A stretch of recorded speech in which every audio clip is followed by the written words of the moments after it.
the Owner Ops podcast and a Friday land clearing live stream. We've got Jacob Neffendorf from Rise Online Ads and Land Clearing Growth joining us today. Jacob, welcome to the show. Hey, What good are people morning. Thanks for having me. What are people going to be learning today? From one machine to book solid, fixing your lead flow. I'm sure we'll get into all kinds of fun things, but definitely have to have consistent, predictable opportunities coming at you. Fantastic. And we've got 8 weeks total of these land clearing focused live streams on Friday mornings at 7 a.m. Mountain Time, 8 a.m. Central. So if you are a land clearing, forestry mulching, or fire mitigation operator, tune in. Live stream. We'll be doing Q&As at the end of the live streams. And we appreciate you guys who have been tuning in weekly here. Let's just do a quick overview here of the 8-week schedule. Do you have it up on your end, Jacob? I've got it. Got it here in a tab, but yeah, if you want to pull it up, if you got it, that's fine. Cool. So I'll go over a quick overview, and then if you want to add anything on it, jump in. But week 1, and this week we've got from one machine to book solid, fixing your lead flow. Just a general overview. What are people going to learn today in this week 1? So today, the big thing is just how do people find out that you exist, and how do you build a predictable system around keeping them engaged, keeping them coming, and keeping them converting. Cool. And then in week 2, we've got pricing land clearing jobs so you stop working for free. What's a general overview of that one? Well, we're going to probably have hard conversations on raising your price, of course, for those folks who are charging low. But really, the big thing is just knowing your numbers. Perfect. Knowing what you need to charge. Week 3, we've got turning tire kickers into high ticket jobs using a simple sales script. 100%. So short version on that one is definitely going to be, the responsibility lies on us as a business owner to educate our market. And so a lot of times tire kickers are just uneducated people, and you can save yourself a lot of heartache if you educate them on the front end. But then also you got to have an actual sales process, and having a script is the tried and true proven way to do this and to make sure that people understand your process and you can get them to the yes or the no and not worry about tire kickers. Perfect. All right. And then week 4, this is going to be your favorite. I'm making a wild guess here. Google and Facebook ads that actually ring your phone. Absolutely. Yeah, a lot of people have some interesting opinions. They both work. You just have to use both of them right, and we'll go over some real numbers. Week 5, scheduling and capacity, how to stay booked without burning out. For sure. Yeah, so I mean, you definitely have to schedule in all of your time, estimating maintenance jobs, depending on your size. But yeah, if you build it right, you can stay booked ahead, and then you have more peace of mind than worrying about filling up next Monday. Week 6, we've got from mulcher to owner, money math for land clearing. This one's very important to me as I've been working with one of our clients heavily on getting their math right. Anything you want to add here? Yeah, I just think it's so important if you want to have a business that's sellable, that's generational, that's beneficial to your business and others for lots of years. This is very important for you to build a real business and know the money and understand it and be able to predict a little bit. Perfect. And then week 7 and 8, we've got some really exciting things in the works for that. So we'll save the announcements for those two at a later date. But why don't we just jump into this first one, week 1, from one machine to book solid, how to fix your lead flow. Where are we going to start? Well, we could go many ways, but the big thing is people have to know you exist. They have to know you exist predictably, right? And, people always ask about, well, should I do Facebook? Should I do Google? Should I get a website? Should I do yard signs? And it's like, Nothing's technically wrong, but it just depends on where you're at and where you're heading and what resources do you have in terms of what makes the most sense. And then of course your market, the demand in your area, those types of things are going to be huge. But no matter what, the universal across everything is people have to know you exist. And in my experience, paid ads is one of the fastest, most ROI heavy way to do that. Um, but I mean, of course, other methods work. Of course, getting yard signs out there work. Of course, you need to have a Google Business profile and some kind of online presence, some sort of website when people search, because people search this every day, all day. You want to be in front of them. Um, but yeah, you need that predictable way. For us, paid ads has been one of the most predictable ways. So before we jump into paid ads, the first thing as it relates to getting started in any market, we hit on this last week, is Google Business Profile. And I wanted to pick back up just because we kind of left a cliffhanger there. Oh yeah. Google Business Profile, there are two different ways, depending on where you're at in the United States, for how to set this up. And I know that you like to set your guys up in the South, Southeast, Midwest, and all of that as a specific primary service area. But could you just give us an overview of like some main points that some guys should be thinking about for their Google Business Profile? And I'm happy to chime in as well. Absolutely. One big thing I want to say is it's not a set it and forget it. Google really rewards activity on the Google Business Profile. But you want to think about it like a social media for sure. You want to be posting to it fairly regularly. You want to get people getting reviews, which if you can't get a review from, 2 out of 10 jobs, like maybe look at the jobs.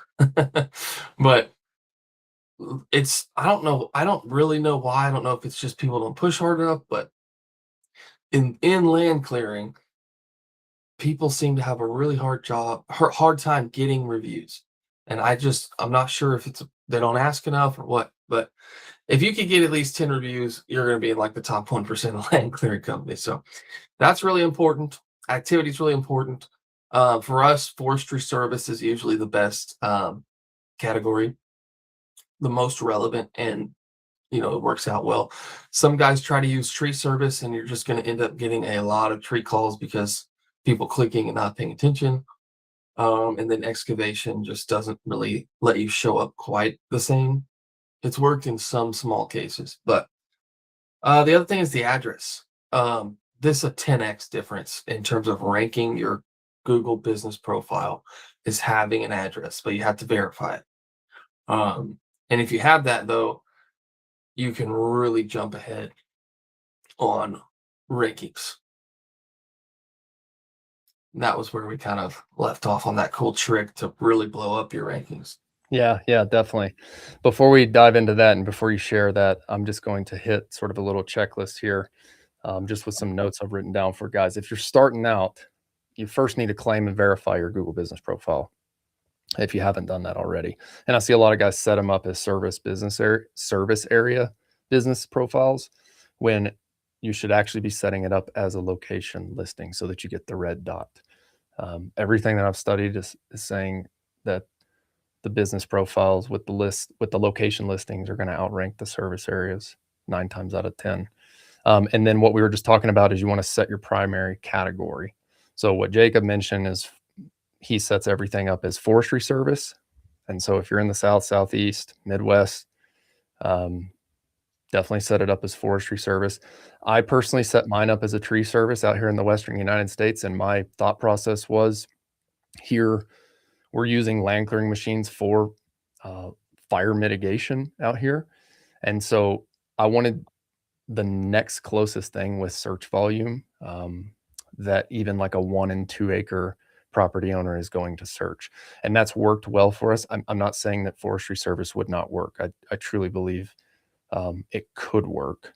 I think, and I'm interested to get your opinion on this, Jacob, from some of your Western clients, but I think if you set up as a forestry service in the West, you're probably going to miss out on the couple acre, like defensible space jobs where, somebody wants you to come in and do the clearing right around the home. And my thought process was the next logical thing that people are going to be searching on Google was tree removal, because fire mitigation does not have a ton of search volume at this date. Right. Yeah.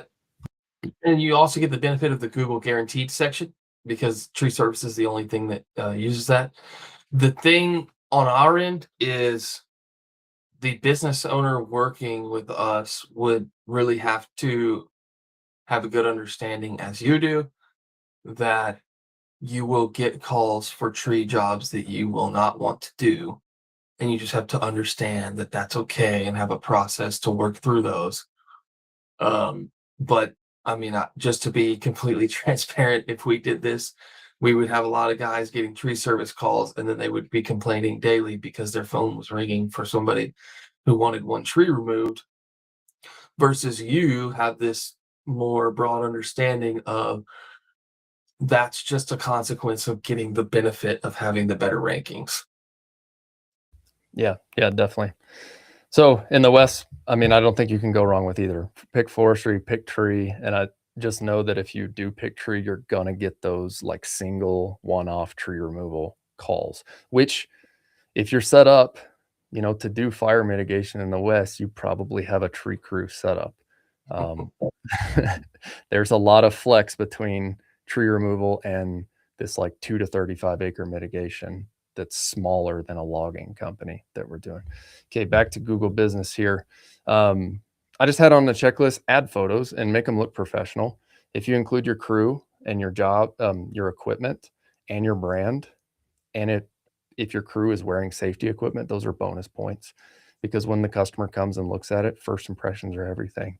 So yeah, just take it serious and make sure that you have photos on there, like Jacob mentioned with the social media. And then if you're starting out, push as hard as you can to get 10 reviews, because that's really what drives the algorithm, right, Jacob? Yes, 100%. And now this year, pricing. So you need to have pricing in your frequently asked questions, pricing blogs or articles linked, pricing in the updates, and I'm pretty sure they're going to add some type of pricing tier inside of their like native things really soon. So definitely feeding that. And then just a cherry on top of your point, Google loves words like safety, expert, professional. So especially if you're uploading pictures where things like that are being used, here's a picture of Bear Claw Land Services safely, our land clearing experts safely mitigating this property, stuff like that. They really like those types of keywords. How are you recommending your clients embed pricing right now on Google Business Profiles? Pricing frequently asked questions is the first one. And then we're making pricing pages on the websites and pricing blogs. And so then those will just be linked from the Google Business Profile. And then for those of you who are tuning in for the first time, we've covered pricing, I believe, the last 3 weeks on the live stream. But what are you recommending guys do in regards to pricing?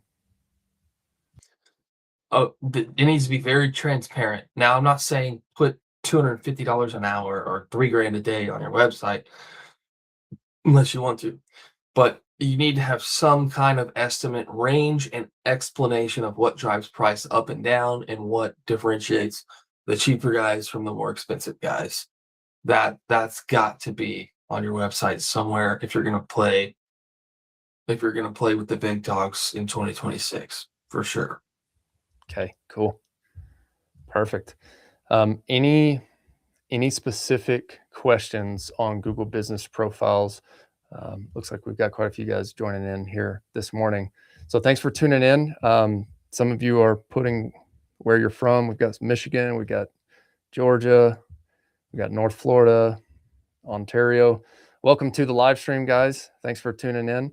If you have questions throughout the chat, please or excuse me, if you have questions throughout the stream, please post them in the chat and we'll make sure to cover them at some point. So you mentioned it just now, website, you're updating the blog pages and the pricing pages. After a guy sets up a Google Business Profile, what do you recommend? Like, where are you sending traffic? To the Google Business Profile or from it? From the Google Business Profile, like where are you sending traffic to capture the lead? Oh, I see what you're saying. Yeah, I like it to just go to the home page on the Google Business Profile because a ton of people clicking from there. I shouldn't say a ton. Probably, I don't have the hard data, but conservatively, half the people clicking from there probably actually typed you in because they found you somewhere else. They're looking for you and they just want to either learn more about you or just call you directly. The other half may have, found you in the search if you're doing good and you're ranking well. But again, your homepage should be set up pretty well for conversions. I'm not saying it has to be an exact landing page, but it should be set up for conversions. But that's what we do. Google's not really going to like your Google Business Profile going to a landing page. It wants kind of good data and lots of things to reference.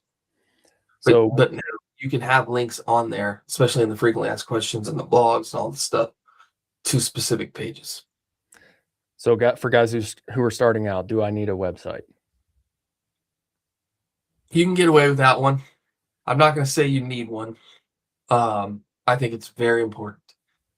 But social media has given us a massive outlet nowadays to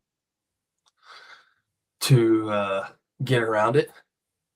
But I think it should definitely be on your checklist. But I'm not saying I know plenty of very successful land clearing companies that didn't have a website. Man, that's counterintuitive to my business. Yeah, you're being humble. You're trying not to sell a service here. You need a website in 2025. All right, so a guy is already convinced that they need a website, right? Like, what's just the basic 3 to 5 things that you need to be thinking about if you're building a website or if they're hiring somebody to do it? Like, what are the main things that you need on that website? You definitely want your photos.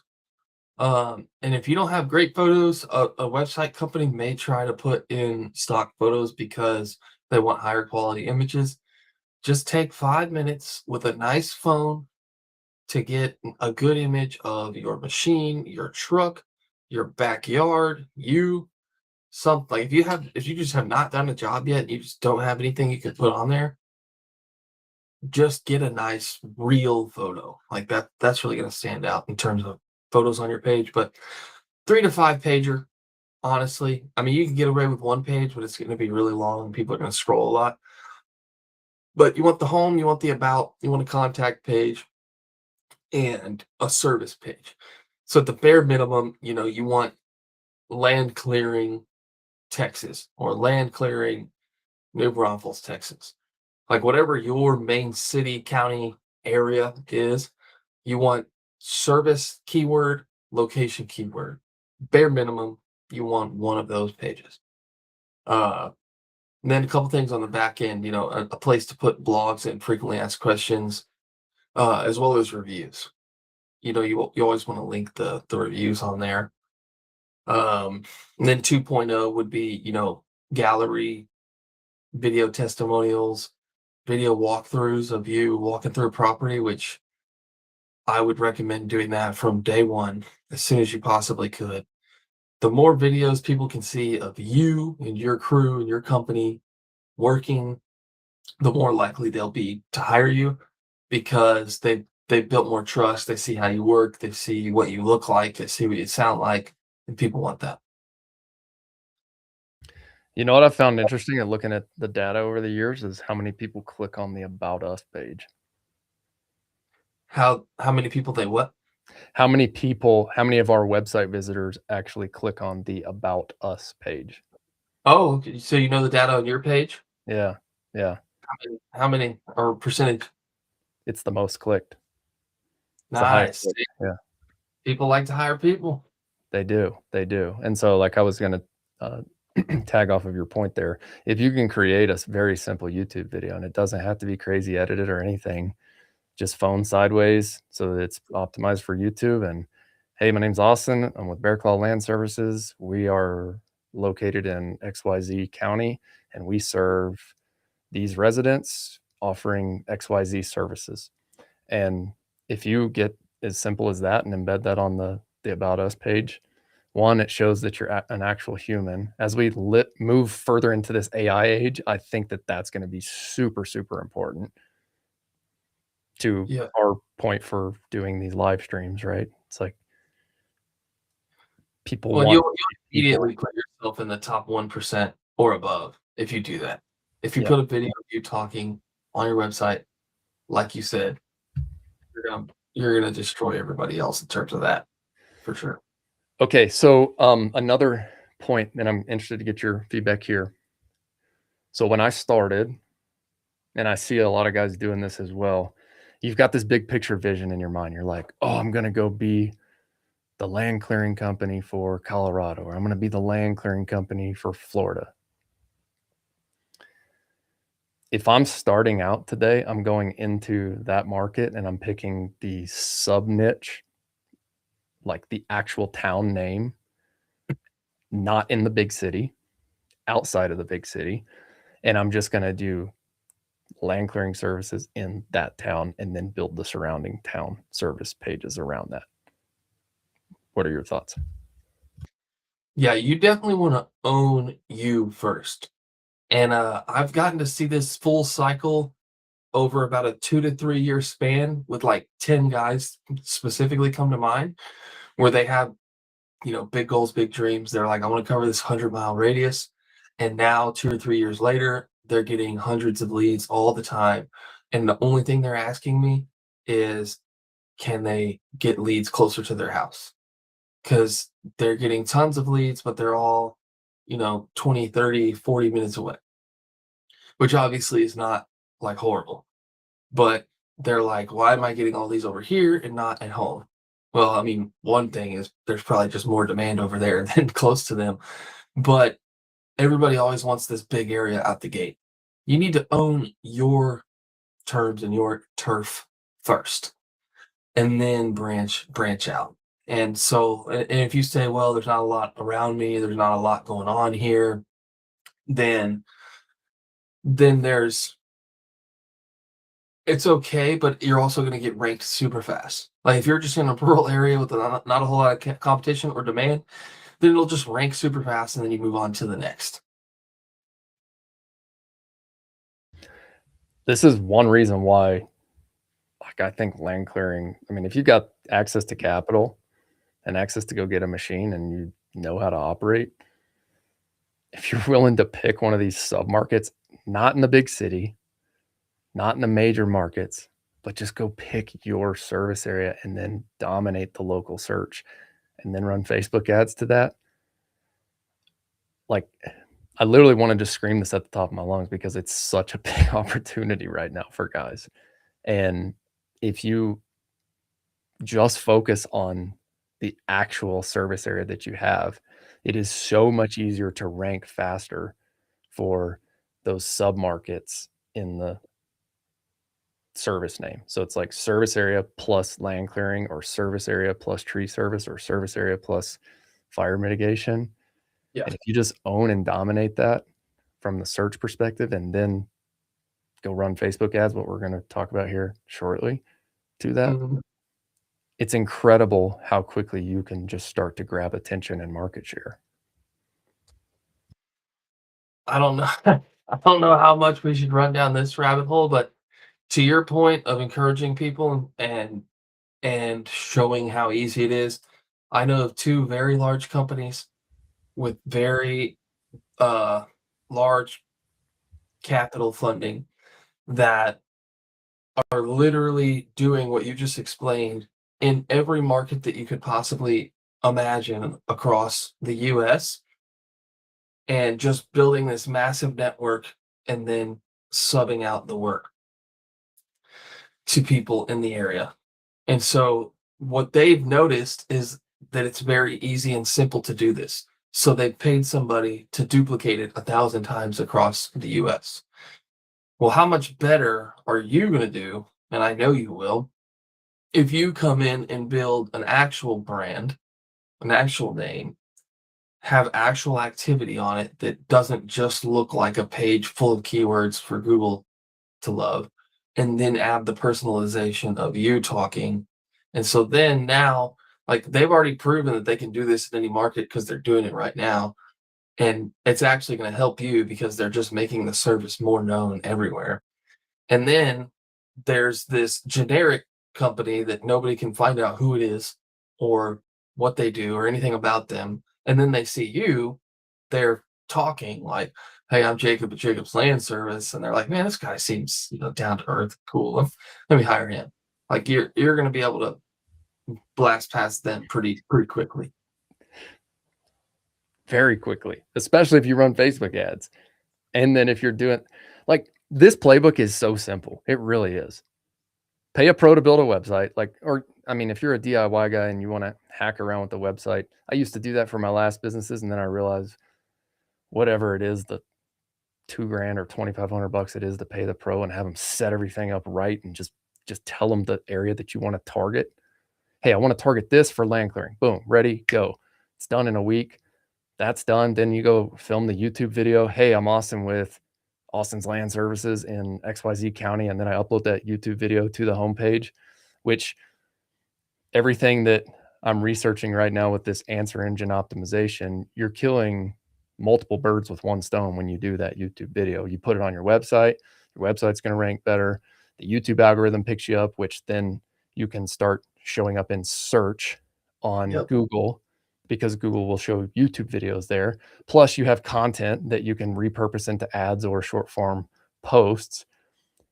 And then you just start splashing that across Facebook, Instagram, and then if it performs well, you just run some paid ads with it, running your format of like, hey, Dallas landowners. That's a bad example because I said not a big market, but like, I don't know, pick something outside Dallas. Sanger. Hey, Sanger landowners. My name's Austin with Austin's Land Services. We offer XYZ property cleanup. Click the link right here. It's literally like, it's so simple. It really is. And this exists in every market plus every sub market in the US right now. And I feel like we're at this age of where land clearing and forestry mulching is getting this rise. I mean, you see people like Alex who are posting about it consistently. There's guys like Owen who are jumping into it. Yeah. And now it's just people are starting to figure out about it. So if you jump on the wave, you're going to benefit from the awareness that other people are finding out about through other people's marketing. Exactly. Yeah, this is a big time to jump on a wave. There's been lots of big land clearing companies, over the last 30 years, 40 years, 50 years, 100 years, depending on how far you want to go back in terms of people just chaining down trees. But uh and they will tell you that you don't need any of this. But one of the quotes I really like is, I don't know the exact quote, but it's like, you can't match what someone's doing today, you have to match the rise. Like Warren Buffett, you can't go and like use the investment strategy he uses today because he's already a billionaire, right? Like if you wanted to be like him, you'd have to model how he came up. And the problem is, you can't always just model the way someone came up if they did it 50 years ago. Things have changed, right? So you have to follow it. But to me, it's easier than ever. Like the idea of having to have billboards and yellow pages, and what if your phone number or your service changes, and putting out yard signs that you could get fined or your competition runs them over. Like doing stuff online is faster, easier, way quicker to change. And the thing I love about the video, the content side, so many people overthink this. You're doing this stuff every day. You're working on the machine, you're doing estimates, you're doing jobs, you're doing maintenance, you're at the house, whatever you're doing, just whip out your phone and film it. Like TikTok has made this amazing for us. Like people don't need to see curated high production videos. They want to see real authentic videos. And as AI starts storming up more, people are going to want to see more and more authentic real videos than they do now. And if you can just whoop out your phone and document what you're doing every day, like, hey, changing out some wheel bearings today. Hey, we're going to do an estimate here today. Um, I just I could give 50 examples, and y'all probably know 50 examples of accounts that you follow or people that you trust online.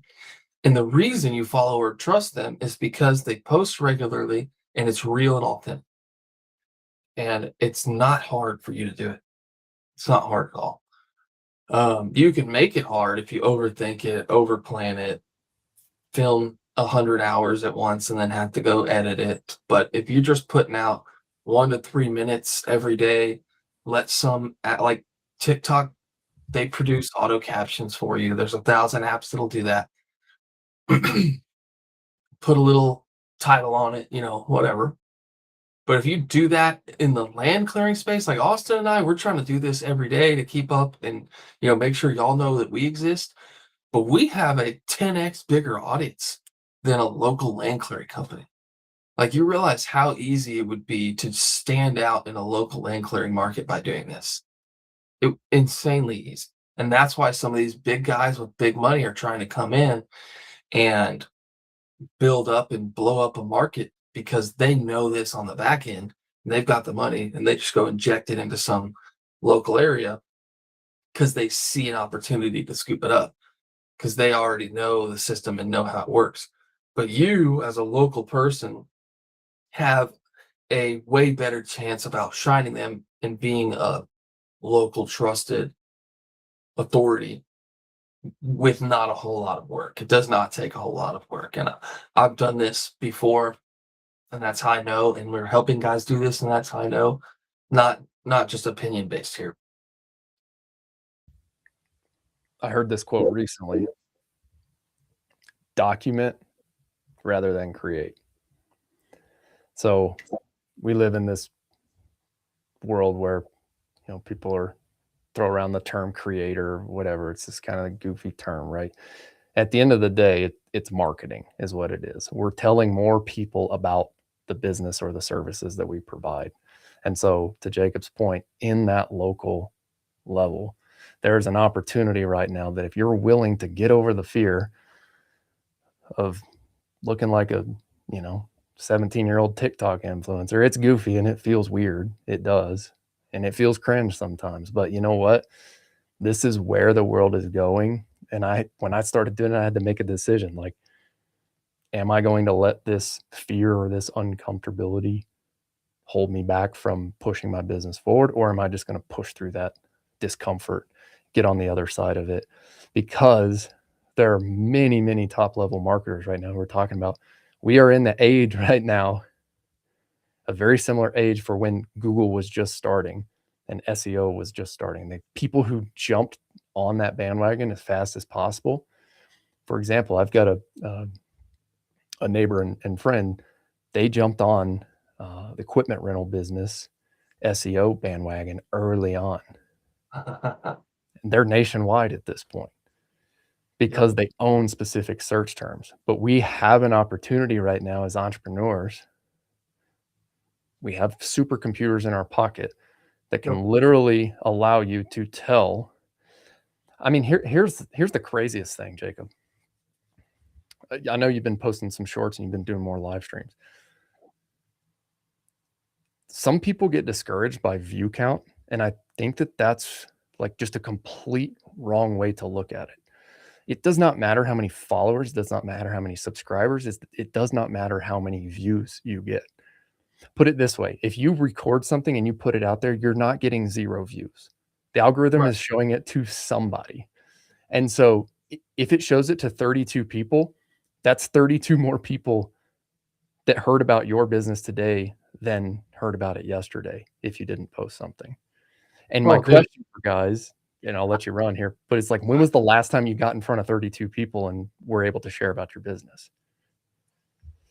Yes, that's what I was hoping you were gonna say.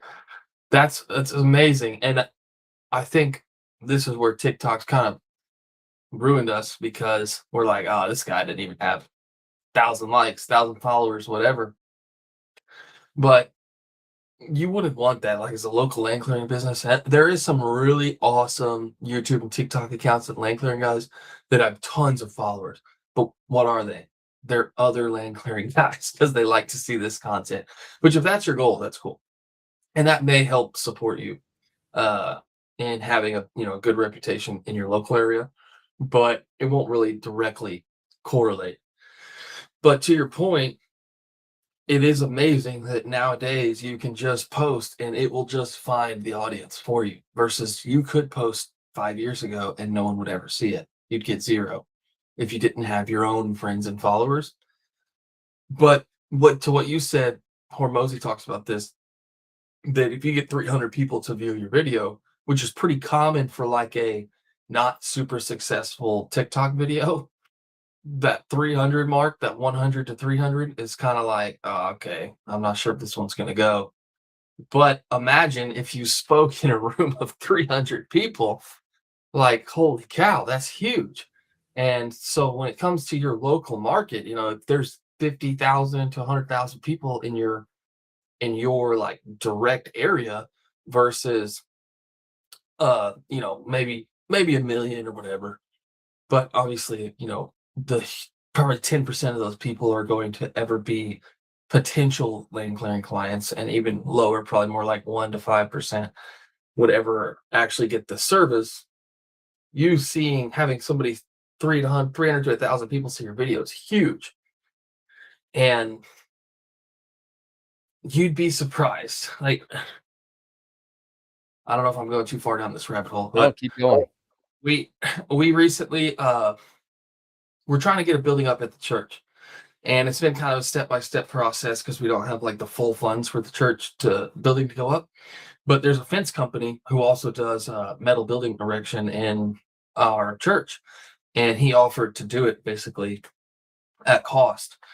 And so, as kind of reciprocity for that, I went out there and did some drone footage and took my Osmo and kind of coached him through basically filming like a little ad type video once the building was complete, and we shared that organically, no paid behind it, and it has 10,000 views. This is in a city of 40,000 people. It has 10,000 views, 100 shares, like 30 comments, and like 115 engagements organically. And I'm like, and all it is him, exactly what we're talking about.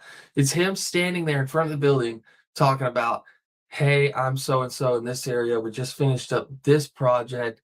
If you need any metal building, structural, carports, barn door, house, whatever, we've got you covered.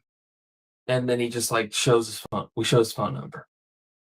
And he's gotten like 2 or 3 just this week jobs off of that organic video.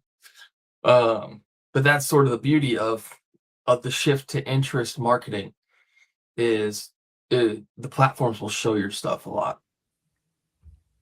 Before we jump off that bandwagon, what are you doing with that organic post as a marketer after you get that?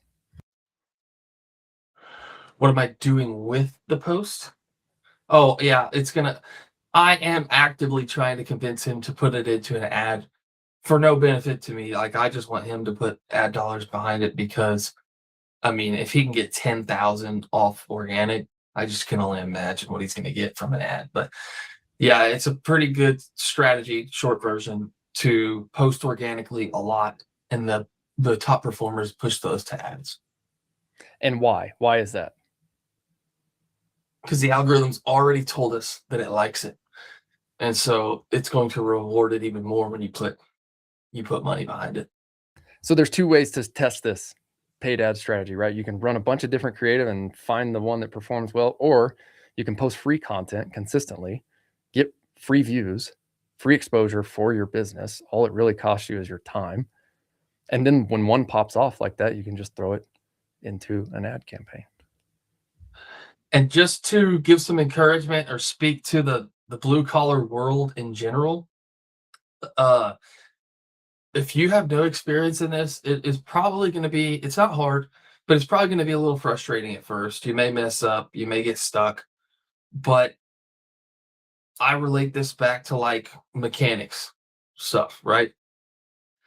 Like the first time I tried to work on a carburetor or work on my go kart or weld some little bracket that broke or change the timing on something or change a tire, like it was hard. Now I think about it and all of those tasks are very easy. But then, there comes another level of thing. But does it feel easy? Because I've done it 100 times now. It's going to be the same way with this. It's the same way with working on your machines. Like at some point, you didn't know, it was scary, hard, frustrating, whatever.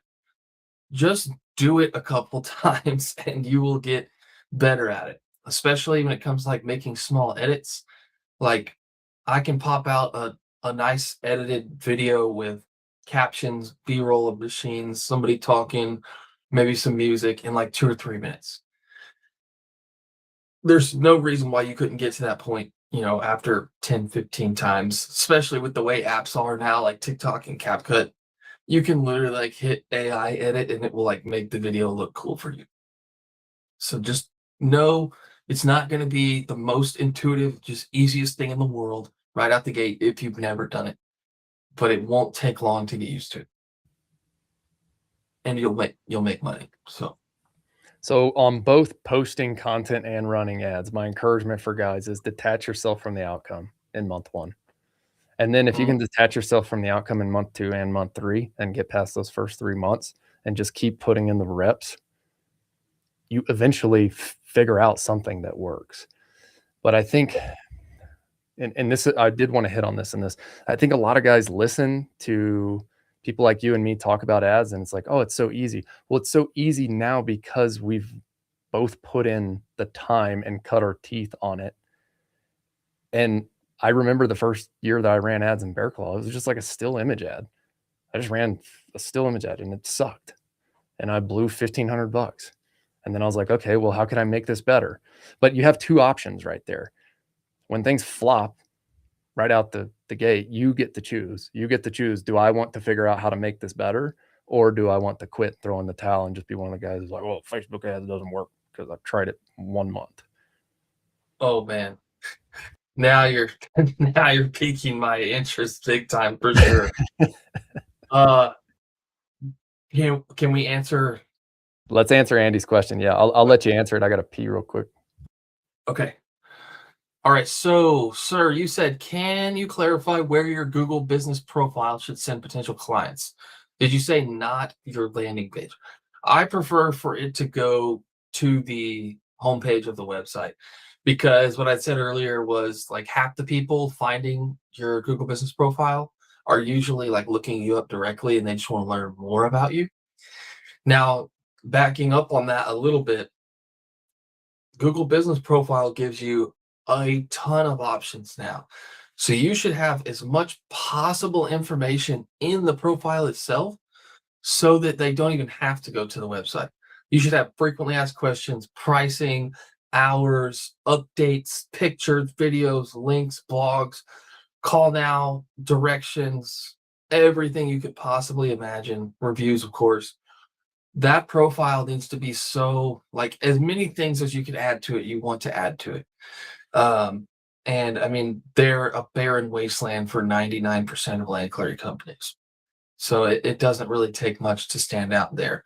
But if you want a good example, like look up any roofing, HVAC, or plumbing company in your city that has more than like 100 reviews. More than likely, unless they're like a 50-year-old company, they'll have it pretty built out, and you'll see what I'm talking about. I'm not saying it would be wrong to send it to your landing page, especially if that's all you have. Like, okay, that's fine. But in terms of like the actual website button and the website that's linked there, I would prefer for it to go to the homepage.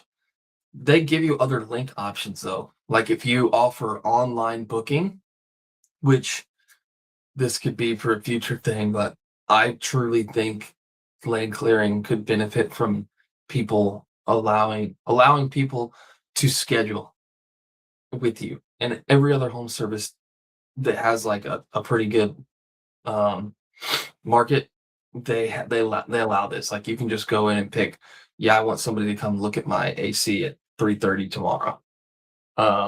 I think if a land clearing company could get to the point to allow something like that, it would be hugely beneficial. But the point in saying that is if you have that type of option, they'll allow you to link straight to like the booking page from the Google Business Profile. Hope that helps. Yes, and I'll push us a step back here. Why don't we define the difference between website, aka what you're referring to as homepage, and then we'll define landing page, because I think a guy like yourself throws around website or landing page, and if we don't define those two terms, kind of as how marketers throw those two terms around, then we could be confusing people. That's true. Yeah. So I guess at the base of the definition, landing page is technically wherever they land when they click. But when I talk about the word landing page, what I'm meaning is okay, that so sorry for the misunderstanding, sir. What I'm meaning, a landing page is like a dedicated page for a link that's clicked. And generally should be this way, that there's no like header or footer, meaning there's not like a menu or pages for them to explore, and there's not all these links and things at the bottom. It's like they land there, and your goal is to convert them. And so, like in our world, the goal is to either make them call or fill out a form. And so that should be the only actions they could take on the page. Because what people get distracted. And so if you send them like a paid ad to the homepage, the thing that sometimes happens if it's not really set up well for conversions is people start exploring and then they get distracted and now they're gone. And you pay per click and they left. So in most cases, landing pages where there's only one action they can take and a short scroll of things that they can learn about you, which are all pointed back to them getting an estimate, is kind of the ideal thing. But that's what I mean when I say landing page versus homepage on a website is just the foundation of your website, where if somebody were to just type in your website directly, that's what shows up. And you've got a menu, you've got about you, you've got pages, and all of your fancy things. You mind if I jump in on this? Mhm. Okay, so there's two forms of traffic, Andy. There's organic traffic, there's paid traffic. So organic traffic, your website is designed to help you get organic traffic. And what that means is people are searching for your search term plus your service area. So Atlanta land clearing, your website, if it's built properly, and if it has proper SEO, is designed to rank in Google search results, to show you in the search results for Atlanta land clearing. That would be a website, aka homepage, is what Jacob is referring to. The other side, landing page, is typically used in marketing for a page that people run paid ads to. And it's designed to run paid ads, only give the customer one option on that page to take the next step. So very simply put, what Jacob is saying, to wrap all of this up, the question was, can you clarify where to run your Google Business Profile traffic to? And Jacob's answer is put your simple website. So for us, if you go look at my business profile, it's bearclawlandservices.com. Google Business Profile is linked up with our website homepage. And so Jacob's answer very clearly is that right there. Yes, sir. Does that help, Andy? Perfect. Do we have any other questions on that?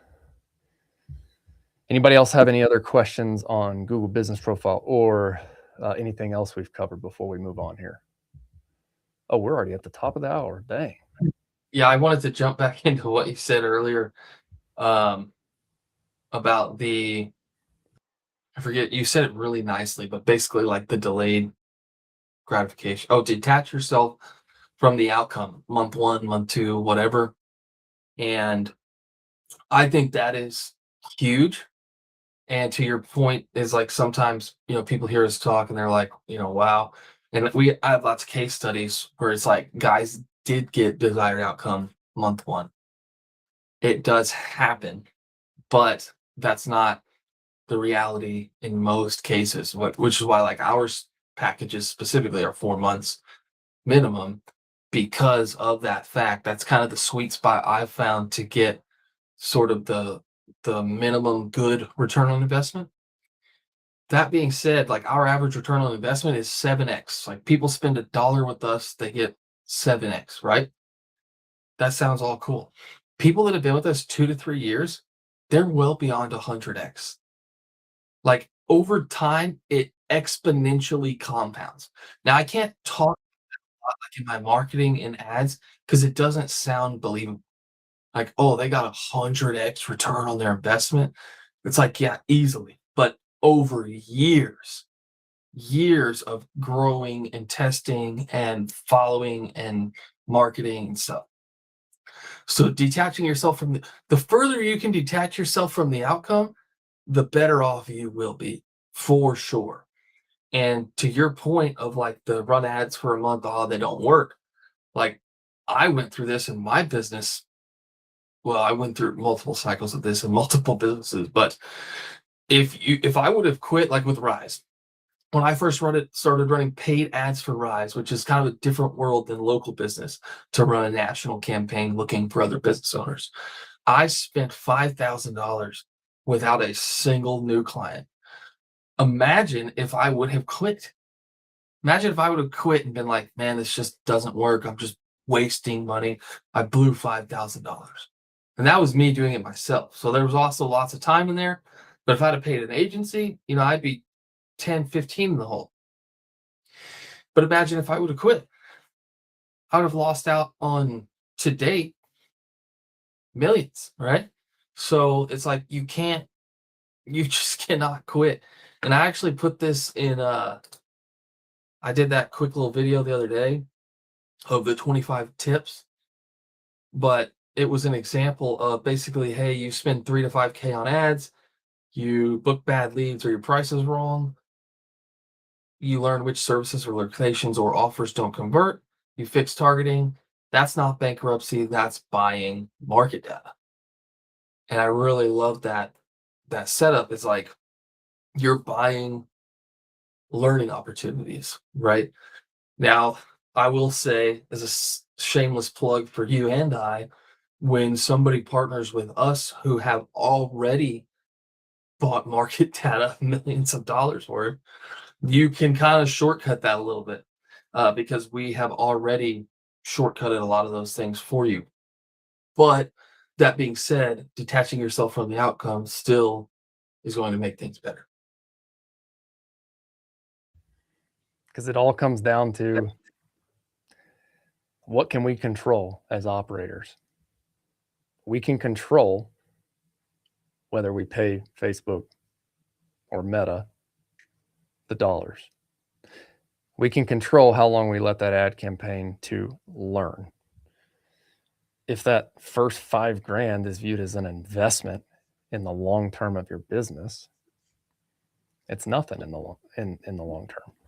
Right. The other thing we can control is how many pieces of short form content am I recording and publishing? AKA, how many times am I willing to get on camera and simply tell people in our area about the service that we offer and simply just make it available to them? Because, and I see this a lot. Guys are like, well, I got word of mouth. I've been in business for 30 years and it's word of mouth. It's like, well, word of mouth is the best form of marketing, right? That's why we push reviews, because you're essentially taking word of mouth and putting it online. But what if you could take word of mouth and make it exponential And the reality is you can when you tell more people about it. Because if you go get 1,000 to 3,000 views on that video, that person who saw it may not be looking for that, but then their grandpa or something is like, man, I wish we could just clear this and open this up for pasture, right? And then the person who saw it is like, well, why? I just saw that on Facebook. Like, why don't you just call this company? So that is word of mouth happening after your marketing efforts. And so all in all, we have the biggest opportunity in front of us. And we're all in a market that the wave is happening.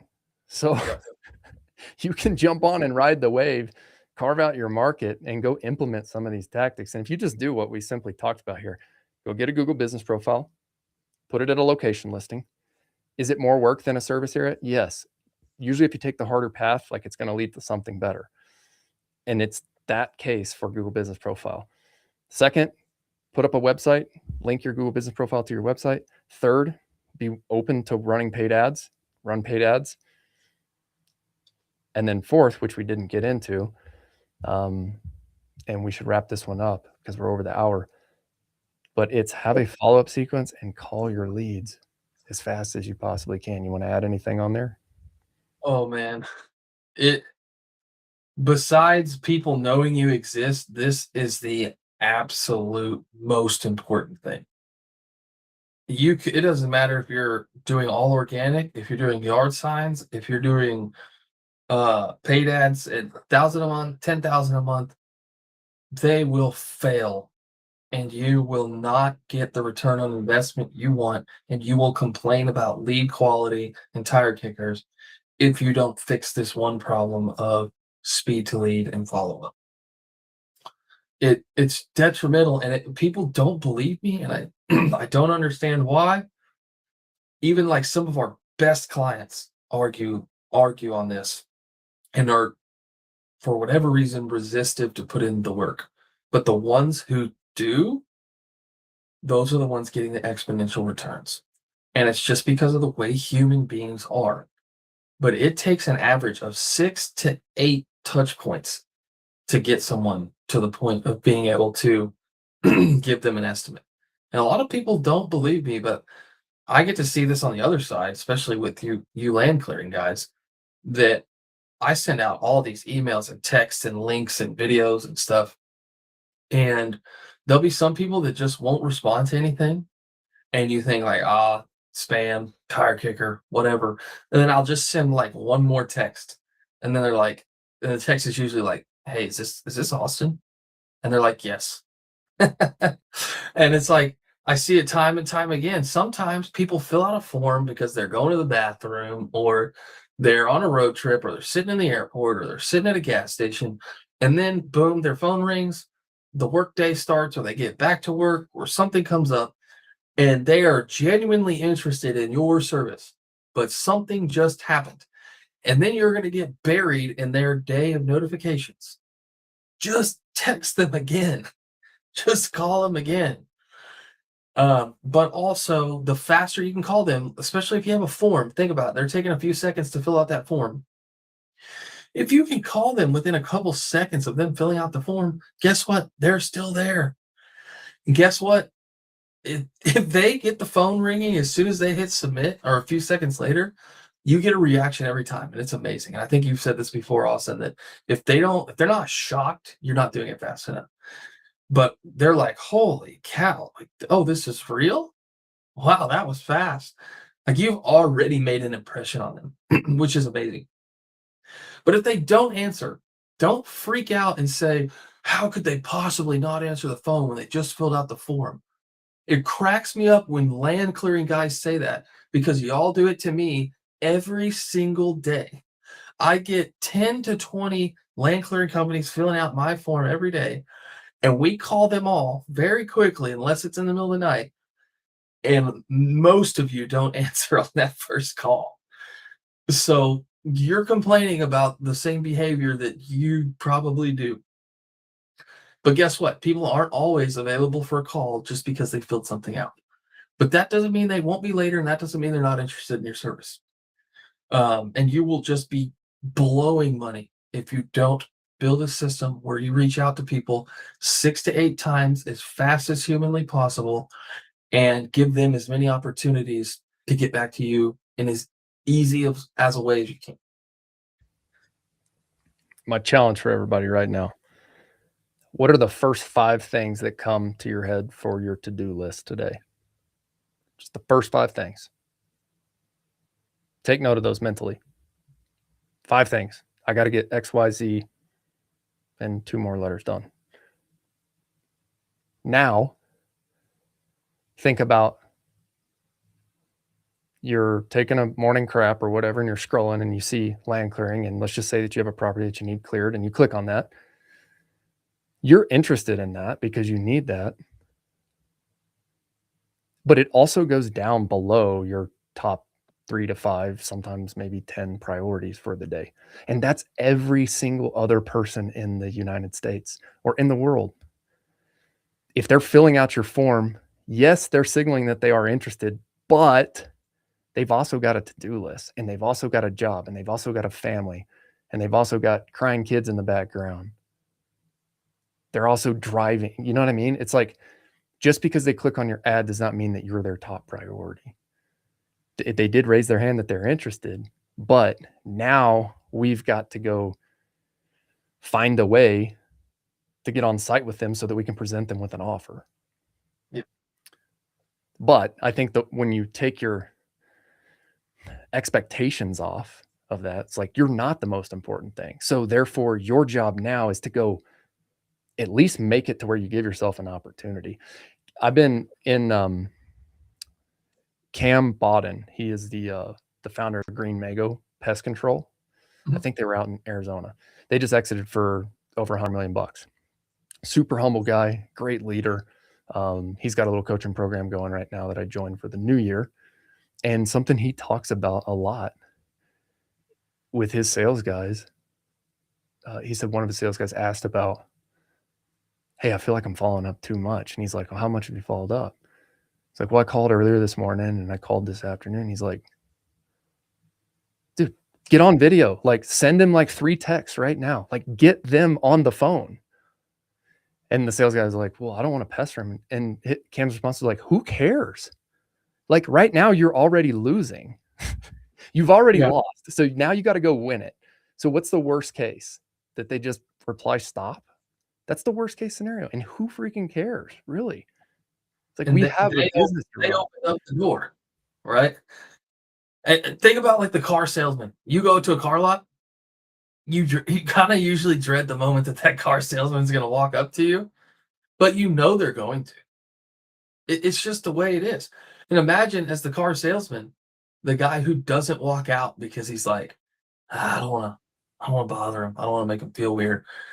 And it's the scenario, well, 2 scenarios. Either they were going to buy anyways, or there's people who were like just going to buy, but they were just waiting for someone to come give them the opportunity. Like the last time I went and looked for a car for my wife, I had 0 intentions of buying a car that day. I thought. And we bought a car that day. You know what I'm saying? It's like sometimes like true sales is just helping them make the right decision. If that's what your actual goal is, and you're not being sleazy, you're an honest person, and you have a good service or product, then it's really your responsibility to help them make the right decision and guide them through that process. You have the information they need to make a better decision. So ethically, you need to give them as many opportunities for you to help them as possible. And what we're seeing is it takes a lot more than what people think. And when we audit guys' accounts, I see it all the time, including guys doing really good, making 10x return on their money. That they will say something about their leads, and I will go look, and they will have called and texted once. So, like, you can be an average land clearing business and call or text once. But if you want a massive return on your investment and grow a company that does really well and way better than your competition, then quit making excuses and just call them, text them more. I love the idea of saying video. post-Christmas motivation right there. No, but it's true. Like it, and if you're truly busting your butt out there whenever you're delivering your service, or if you've built a great team and you know that we are going to deliver a great service, then what's holding you back? It's like, I know that if this person raised their hand for this service, like we're going to do the best job in our market.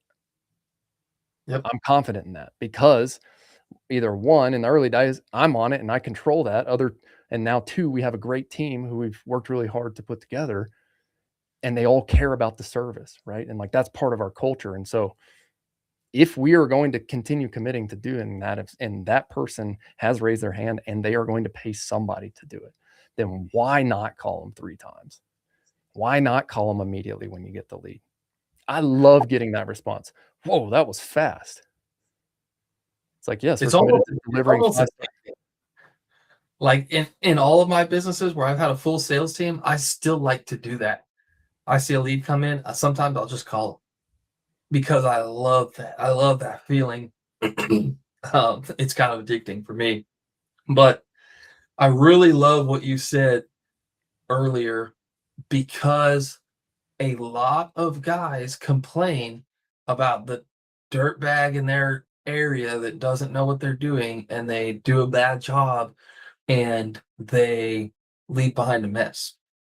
And I'm like, okay, you could complain about that, or you could take the responsibility of making sure that your market is so much more educated and that you are so much more known that those people never make the mistake of hiring that guy.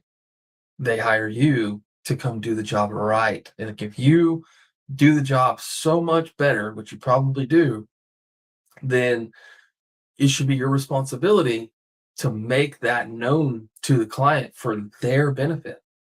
Don't think about it as like a selfish thing. Think about it as like you're literally helping them. Like if you prevent them, and the 201 of that is prevent them from hiring a bad person anyways, whether it's you or one of your good competitors. The goal would just be to truly help them. And then you think like, oh, I don't want to, give it out to my competitor. But if you're the one diming out the education, the information, you're going to be positioned as the authorities. Love it. Call the leads fast. That's the moral of the story. If you just do that one thing, your business will grow. If you focus on calling every single lead that you get immediately. And guys, if you're wondering how to do that, just go to Zapier.com if you don't have any automation set up. It's the simplest automation you can set up. Zapier.com, connect your phone, connect your website, put the dynamic data in, and then have it send you a text with their phone. Now, Jacob and I are both using our versions of Go High Level at this for our automations. It's way more robust. So if you're at that level, happy to have a conversation about how that looks. But at a very simple form, go to Zapier.com, build yourself an automation, and call your leads as fast as they come in. Like literally when they come in, that number is going to come in as a clickable number to your cell phone, and you should be clicking it and saying, hey, is this John? Yeah, great. It's awesome with Bear Claw Land Services. How are you? And then they're just going to be like,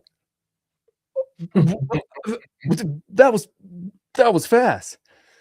And then they answer, yes, we're committed to delivering 5-star service, and it starts from the time that you reach out. Why don't you tell me a little bit about your project? And then you shut up. That's the simplest inbound lead form, and I shouldn't say nobody, there are guys out there who are doing it. Very few people do it, but that's how you increase your turn leads into book jobs right there. And if you want the super quick math, think about this. That's what I was just doing on my phone. It's a 391% increase statistically in leads that convert when you call within 60 seconds. So let's say you're doing the ads and you get 50 leads a month. The average conversion rate normally is 5 to 10%. So let's be healthy and say 10%. So you're getting 5, right? And whatever you paid for the 50 leads. Versus if you get just 10 leads, but you're calling them like you're supposed to. And so then you get a 4x from 10% to 40%. So now you're getting 4. Well, how much do you think you paid, or maybe even didn't pay if you got them organically for 10 leads versus 50? And you got 4 conversions versus 5 just because you called them faster. So you can almost get the same amount for, if you're paying for leads, a fifth of the cost by implementing this. And so then jump up the math. Let's say 2 guys are both getting 50 leads and they're paying $2,000 a month for them. One guy gets 5 and one guy gets 20 just because he called them faster and more often. Like, what are we doing? But yet here we are 2 years later, still trying to convince people of this. And guys, I know it sounds like you can hear it in both of our voices. We're both passionate about this. It almost sounds like we're going down a negative route.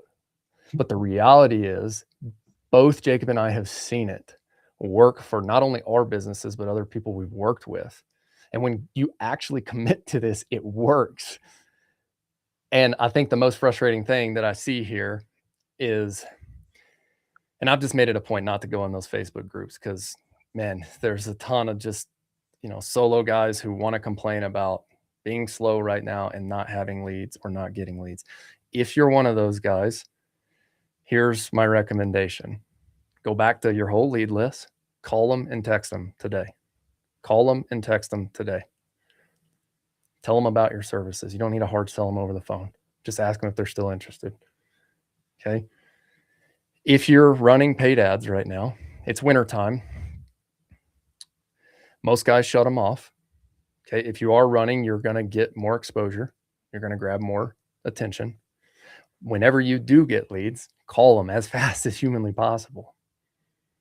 Call them. Book the site visit. If you do those 2 things rather than sit in the Facebook groups and complain about not having work, if you do those 2 things, your business is going to grow.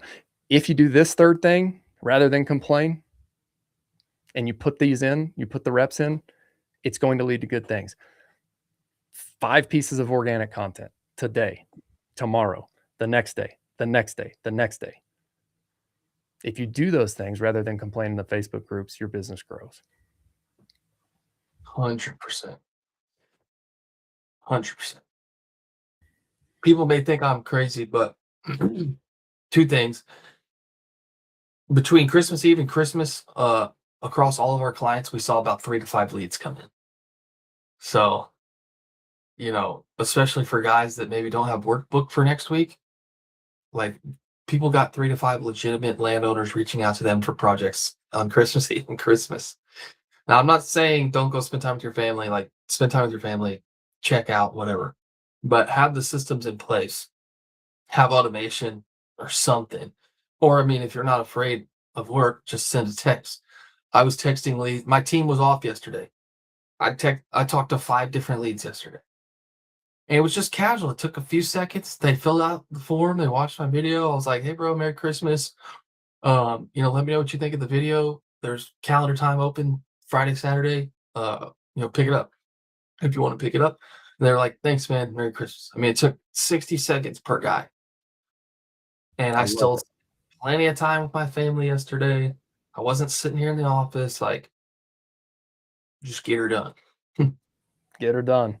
I love it. Well, guys, thanks for tuning in to an episode of Land Clearing Livestream here on the Owner Ops Podcast.